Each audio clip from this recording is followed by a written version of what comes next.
Welcome to another Coach Conversation. I'm excited to have Christy and Greg here with us. Today, we're going to be talking about growing volunteer teams, which is something near and dear to our hearts. Obviously, it's such an incredible part of the lifeblood of a church. I think that's what's so unique about a church is that so much of what they do is run by volunteers.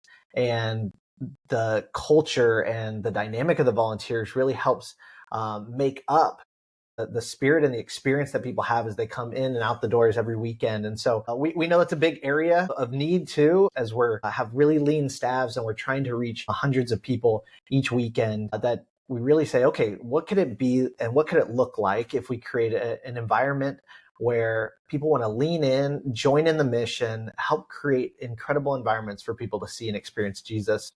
We're just going to talk a little bit about that, but also wanted to let you know that we've got an incredible resource, new course that's coming out or may already be out, depending on when you watch this, for you to join and to learn about recruiting some volunteers and helping retain those volunteers within your culture. So let's dive in. Greg, I know one of the big things you talk about is creating a fun and engaging volunteer culture. What's some of the secret sauce to make something like that happen? Yeah. I think for me, I just, if I'm serving in church, I want to show up to something that feels positive. It feels life-giving. It doesn't feel like a drag. And I think the same is true for everybody else that serves in our church. So I think just starting with asking yourself that question is powerful all on its own. Is how do we make this a little bit more life-giving? How do we make this a little bit more fun? And, people who know me, I don't really have a reputation for being a super fun guy, but I do appreciate fun. And what I would say is the goal with fun should always be authenticity. Like do it in a way that feels natural to you. Don't try to do something that's goofy just because you think it will check a box or something like that. Some people love goofy, some people love sarcasm. I would fall into that category. But what are some ways that we can incorporate both in big ways, but also small ways, just some lightheartedness, some fun, some energy into what we do. This could look like when we huddle up all our volunteers to start the day, we do a volunteer rally or something like that. We're gonna pick 5 people to play a fun, game, a relay race or something like that, just to get people cheering, just get people into it, wake them up a little bit. That'd be like a big example. Or even in small ways, like can we crack a joke here? We know the work we do is important. It's weighty. It means a lot, but that doesn't mean we can't laugh and smile as we do it. So I'd be kind of thinking both in the big sense, but also the small sense is I don't want this to feel like it is a drain or a burden for people to show up to when they know, hey, I've had a long week in the office. I've got kids at home. Like it's been a lot this week, but I know when I show up to serve at church, yes, I'm going to work hard, but I'm going to laugh and have a good time. That's the kind of thing that people not only want to keep showing up to, but they also want to invite and bring their friends into serving as well. Yeah, that's good. Christy, what have you seen that's maybe made an environment on the weekend or within teams fun to be around, fun to keep being around?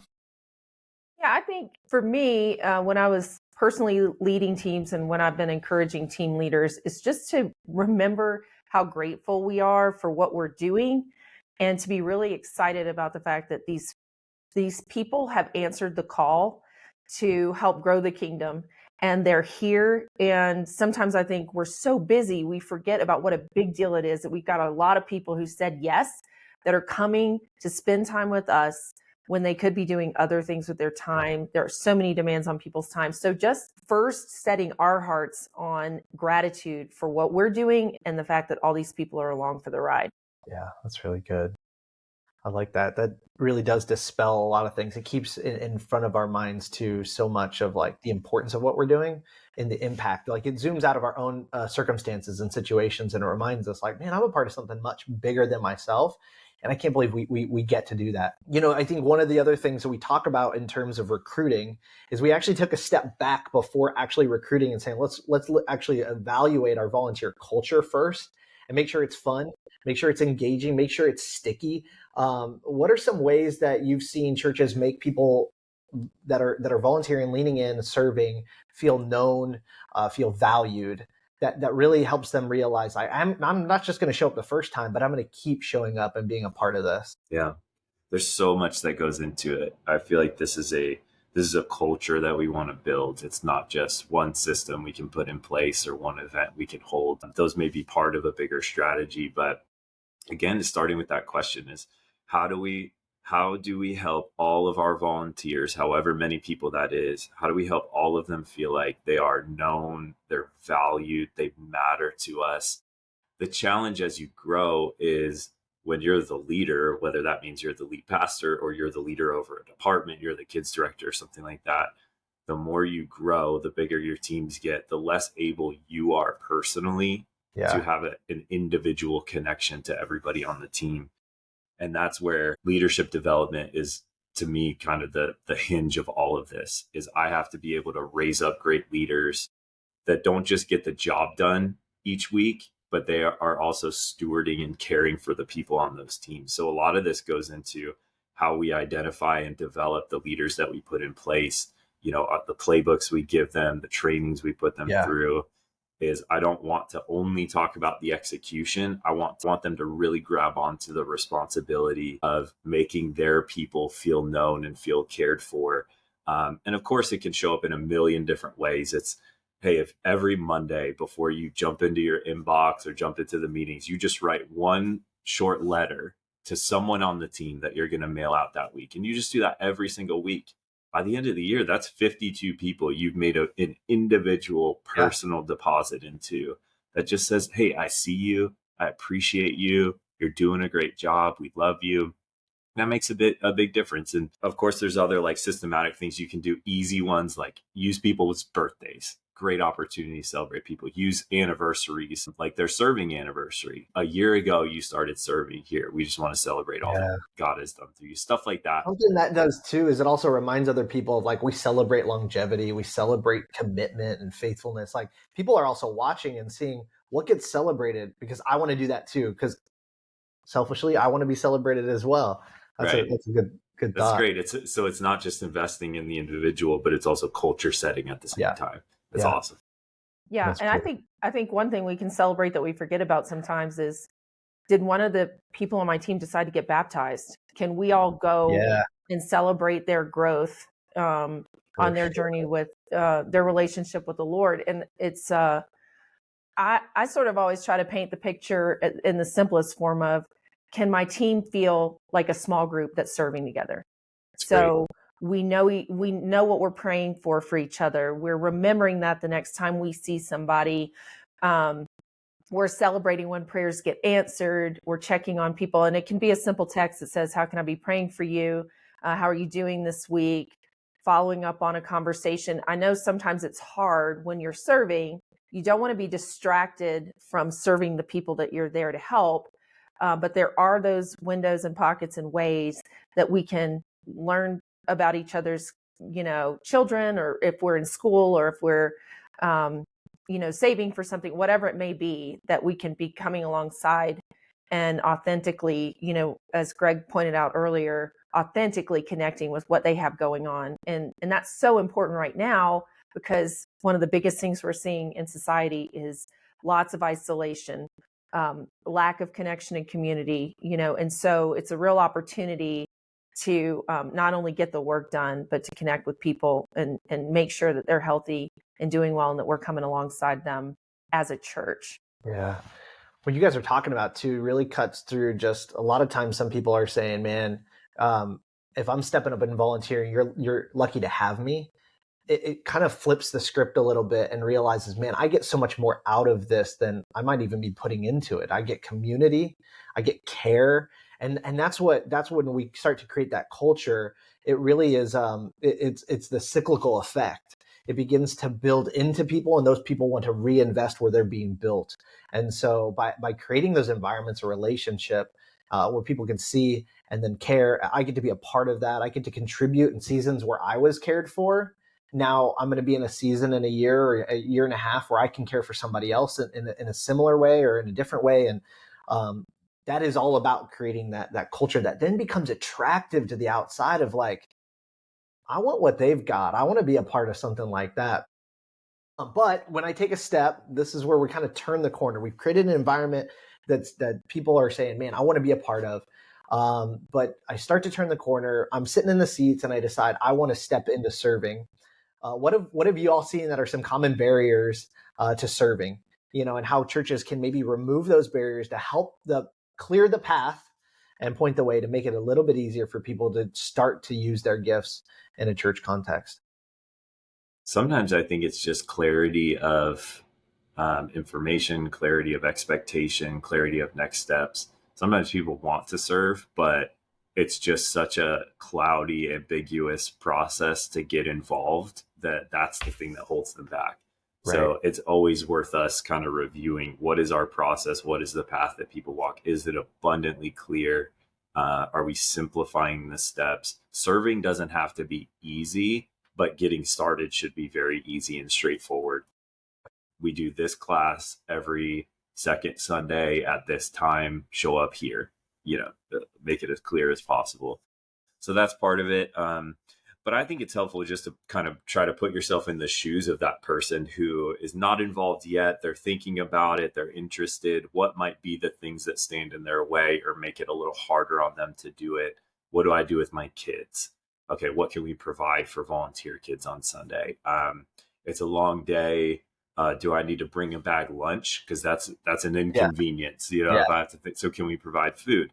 Can we provide a place for them to store their belongings? Even all these little things, it may not be that any one of them is going to change the game, but when you start to stack them up, they can make a big, big difference. And just making this a clear, open path and removing friction from people being able to step into it. I think you said something really crucial there at the beginning too, is that there's a lot of ambiguity sometimes when it comes to how often do our teams serve. Is it the same team every time I serve? And so, right. Being a systems guy, it's more of like, let's get that structure in place so that community and care can actually happen in an effective way. Think about, if I join a team, am I going to be assigned to a specific leader? And will that team be on a regular rotation? You'd be surprised at how many churches out there are just saying, I've got a roster of 40 and there's one leader over all of them, and they need 10 greeters this week, and they pray to God that 10 would show up when they email all 40. And that's not a team. That's people serving in specific positions on select weekends that they tell you they're available, which doesn't build that culture. So by creating that, it also sets expectations, because I really think people want to win. They just need to know where the finish line is. Where's the marker to meet that standard? And so if we can be clear with that, that's actually helps alleviate any like internal barriers of like, I don't know what they expect from me. I don't know what they need from me. But if you can kind of lay that all out, it's like, oh, okay, I can do that. I'm happy to do that. That's easy. Christy, I saw you writing something down, which means you have a good nugget. What did you find? No, well, I think you guys gave the answers to the three things that I think are what people are worried about.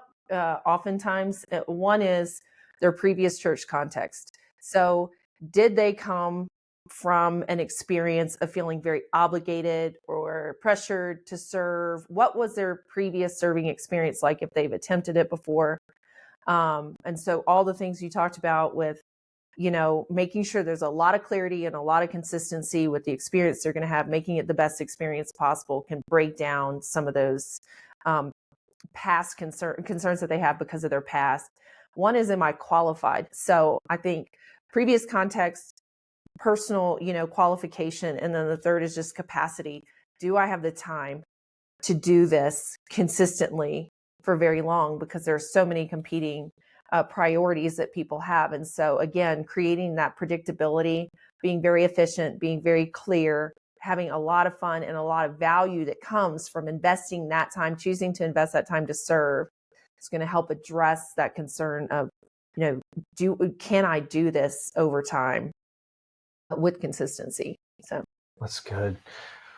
Okay, to the meat of what we were wanting to hit is recruiting. Now we've created that environment. We've drawn an attractive environment for people to want to engage. We've tried to remove some barriers. Now, how do we actually do the recruiting? What methods, models, examples have you seen that has said, okay, we can keep people coming in on an ongoing basis, and not just expect a class to do it or expect pastor to make the announcement every weekend that we need more volunteers. We're not leaving until that nursery is filled up, like what, what would you encourage those that are watching in terms of recruiting? Yeah. I think about our most effective form of recruiting is going to happen through the people that are already on our teams.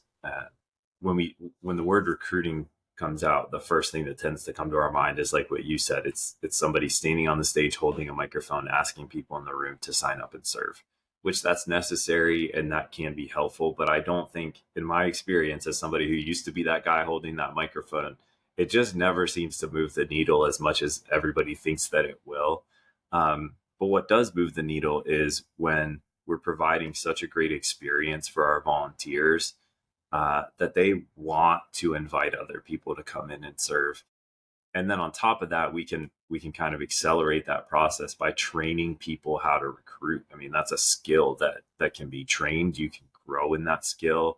So are we teaching our volunteers how to talk about this, how to bring some vision in a conversation with a friend and point them to a higher perspective rather than saying, hey, we need some people in the kids team. What if you started with mission? What if you started with purpose and help them understand, hey, when you serve, you actually get to be a part of helping families experience life change in our community. Well, now it's a totally different conversation. And that's something we can train our people to do. So I would always start there. We can definitely talk about, all the different ways to communicate, all the modes and methods of communication that are available to us. I would use all of them. Like, let's get beyond the stage and not just keep it there. But the first place I would start is how can we mobilize, train, and empower the people we already have to be recruiters on our people? Well, when you think about it too, and you look at your layers, like there's more people who attend than serve. There's more people who serve than lead. But that's your next biggest, that serve level is your next biggest group of people. If they're not passionate about it and they're not excited about it, then yeah, they absolutely won't. But if they are and you have created a good environment, that's an army of people that I'll tell you personally, like I've found some of my best friends through the team that I serve on. And I've also invited some of my best friends onto the team I serve on because I want to do life. It's not like I have a ton of time now with kids and work and all that stuff, like to do a lot of social activity. So I want to incorporate those. And so it just makes sense that I would want to share something I love with the people I love. And so I definitely think that's a crucial way to bring people into it, recruit people for what you're doing, is leveraging that your front lines, really. What other creative things have you seen, Christy, for recruiting? I think those are all good. I'm pretty sure every team I ever joined, I was invited by somebody on that team that I knew that could tell me about the experience. But I think in any situation when you're trying to convince somebody or help somebody understand the value of something, it's what's the Simon Sinek TED Talk everybody's seen is start with why. Yeah. The what and the need or the obligation or the gap can only motivate people for so long out of a sense of like responsibility and wanting to help. But if they're not connected to why they're doing it, it's just not sustainable over time. And so I really also, it's high production to do it in a video, but you can just do it by bringing somebody up on the stage, tell the story of what it's been like to serve, a life that's been changed from somebody serving, a ministry that's been started because somebody was passionate about something. There are stories all around us, and they can be so powerful and inspiring, and can really paint a picture in ways that tools and resources don't. So finding those stories and not feeling obligated to create a high tech, well produced video for every little opportunity, but just getting up there and having enough specific details about somebody that did something, why they did it, and how the kingdom of God was changed because they said yes, can really help people connect to the purpose of what they're being asked to do. Yeah. I know in the course we unpack a couple different strategies, some things that are more organic, like the having our teams do the ask and be our frontline recruiters, but also things that are a little bit more systematic. That is How are we curating stories and sharing those stories? What platforms and environments are we pushing those stories out that have really the next step attached to it? But a chunk of the meat of that is just story of life change. You can be a part of it. Boom, and it's like, here's how, being clear about the how. I think also putting a challenge to the teams to feel the weight and the ownership of filling their teams also really creates some new opportunities for creativity. I remember my parking team at one point, they were struggling. It was my load in, load out team was struggling, and it's a hard job. And what they did one time is they with approval. So get approval before you have your teams do this. They printed out invite cards, but they put them on the windshields of those that had trucks that could haul trailers. And they said, "We see you got a truck. We got trucks too. We love guys that have trucks," or something like that. And it's like, come and be a part of our team, and it was just fun, creative ways. If it nets one or two, it works. If not, you make somebody laugh out in the parking lot. Like others do, like more once or twice a year spotlights of teams and opportunities. It's the old school ministry fair concept, is you bring all the teams in the lobbies and you let them kind of recruit and share what they do, why they do it. Again, it's all connected to vision. It's not obligation. So I think that becomes some of the best recruiting techniques, is just what you said, Christy, is leading with the why, helping get people in, but making the how extremely clear and as easy as possible. Obviously, we're going to create some hurdles that are necessary. So if you sign up for kids, you're going to do a background check. Like, that's a necessary hurdle. Make that happen. Don't clear the path so much that you put yourself in jeopardy. But all right, let's close on this, because I know this is a part of it. If we're establishing some recruiting strategies, we've got some people on the team. How do we continue to celebrate and honor? I know we talked about helping those volunteers feel known and feel valued, but how do we celebrate and honor them as they continue to serve, maybe even step up and lead? What are some things that you've seen or you would encourage to those that are listening? I think this is also cultural. I think it's something we want to cultivate over time, is not just, hey, once or twice a year we appreciate people, but how do we become an appreciative culture? How do we become an honoring culture? And appreciation and honor, I think, are always most effective when they are most personal, when they're most individual.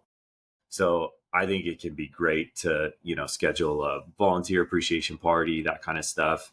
But what's even more effective than that is trying to understand, of all the people we have, how do they best receive appreciation? I think about it like love languages. All of us have we're wired in different ways to feel loved. And I think the same is true for appreciation. Some people, they want you to pull them up in front of everybody and publicly celebrate them. Some people, if you did that, they would quit and leave the church the next day. That's just not, they don't want that. Some people, a thoughtful gift. Some people, something really sentimental. Some people, a handwritten letter. And this is why, to go back to what we were talking about earlier, it's so key for us to develop leaders throughout the organization that are really tuned into their people. Because if they're not, then we don't know how to appreciate people in the way that will be most effective for them. So I think, again, I always kind of think in extremes on both sides. So we can go all the way to the big, flashy celebration event that we're going to do for people, but then also let's take it down to the smallest individual appreciation we can provide as well, and go, hey, for Philip on my team, what would make him feel most appreciated? Maybe it's us putting together a date night for him and his wife. They haven't been able to do that for a while. Just getting creative and caring about people enough to go through that mental process of figuring out, how do I appreciate them in the way that makes the biggest difference for them, not just in a way that makes me feel like I've checked a box as a leader. As I'm listening to Greg talk, I'm thinking about people who are like, I lead a lot of people right now. How can I know them all that well? And it goes into having the right number of leaders to be able to care for a certain number of people, well, span of care, whatever you want to call it. And so sometimes, and I'm guilty of this in the past, I'm not even sure what my target number of people or leaders for my team are. Have I even sat down and mapped that out so that I know, hey, 8 to 12 is a good range of people that I can know and take care of. Maybe I can go up from that, but that's probably what most people can handle. and then design my team and leadership structure around that so that I can really be available to the people I'm leading. And thoughtful gifts, Greg, is mine. If you're just wondering. Noted. It's like, don't dare bring me out in public in front of people. Don't put me in front of people. No, but I do think the other thing that we can do as an organization, again, it never has to be overproduced or highly produced, is to make those things easy. Do we have note cards that say, I saw you today? What can we do to make it as easy as possible to commit to recognition over time? Are there little prizes that people can give away? What can we do that allow us to be specific and immediate with our feedback? I do always love a party, again, from the back of the room, but and those are a lot of fun. But I do think that the day-to-day noticing of people's efforts is really what's meaningful. It's not just that mass celebration, but that very individualized, I see you, here's the impact that you've made. Thank you so much for what you do. That's so powerful. And it's that glue, because it creates a bond. It becomes between you and your leaders, between you and your team. That sparked a thought that I know is in the resource, is that we also emphasize the impact and the importance of the first serve, and how to make that a really special moment, how to set people up for success from the very beginning. So thank you guys both for contributing to this conversation. I know as we're on the road and working with teams, it always comes up, and that's kind of how these things get created, as we start seeing it all the time and know, hey, maybe we could speak into it a little bit. So that's our hope always, is that we bring a little bit of added value, some practical next steps. So be sure to check out that resource if you get a chance. Thank you all. We'll see you soon.